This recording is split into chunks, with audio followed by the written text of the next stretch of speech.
Ndugu zangu, nataka kutoa taarifa kwa sababu Tanzania tuna matatizo mengi sana ya sukari. Hivyo nataka nitoe taarifa kwa watu wenye matatizo ya sukari. Sukari ipo ya aina mbili. Kuna sukari ya mifupa na kuna sukari ya damu. Mimi Dr. Abdul Mnyama nimegundua dozi ya sukari. Na dozi hiyo mimi ninayo. Hii dozi ni miti tu ndo ambayo natumia kuichemsha. Ambao miti hii natumia miti minne. Ambao hii miti ni tiba mujarabu kwa sababu ya wenye tatizo la sukari.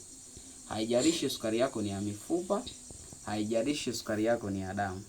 Nataka kutoa taarifa kwamba mimi dozi ya sukari ninayo na nimeifanyia utafiti. Zaidi ya watu 11 wamefanikiwa na sukari hiyo imeisha. Watu hawa walishapewa masharti hospitali nyingi kwamba wasile vitu vyenye sukari hivi, lakini watu hawa sasa hivi wanakula vyakula vyote.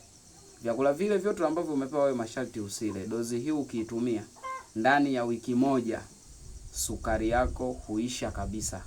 Napenda kutoa hii taarifa kwa sababu ni tangazo ambalo la kweli. Naweka wazi hivi kwa sababu niliowatibia pengine wewe hakufahamu, huwezi ukajua kwamba labda mimi ndio nimetoa hiyo dozi. Ila napenda sasa kutoa tangazo hili kama kuwatambulisha watu kwamba mimi dozi ninayo. Dozi ya sukari, mwenye tatizo la sukari naomba anifuate kwenye inbox yangu aniambie. Dozi hii naitoa kwa shilingi 100,000. Dozi hii ya sukari naitoa kwa shilingi 100,000. Hivyo napenda niwape taarifa kwamba karibuni sana kwa wale wenye matatizo ya sukari. Na kwa wale wakina mama ambao wanasumbuliwa na chango la uzazi, napenda kuwapa taarifa kwamba nimeshagundua dawa ya chango la uzazi. Hivyo nataka niwakaribishe nao pia kwamba karibuni sana. Dozi hizi nilizowatajia matatizo haya mawili, dozi hiyo tumeshaigundua. Hivyo tutazidi kuambiana zaidi kwa ugunduzi tutakao ubaini mwingine. Kwa sababu mimi kazi yangu ni kutafiti miti zaidi na kugundua challenge ya kupambana na matatizo ambayo yamechukua nafasi kubwa kwa wanadamu wenzetu. Na hii ndiyo maana ya tiba asili. Na hii ndiyo maana ya mganga mwenye uwezo wa kujua miti. Hivyo nataka niwape hiyo taarifa husika na tangazo hilo. Kama una hilo tatizo, naomba nikukaribishe. Na lingine nataka niweke wazi kwamba kuna watu wengine wana matatizo lakini hawana uwezo wa kifedha.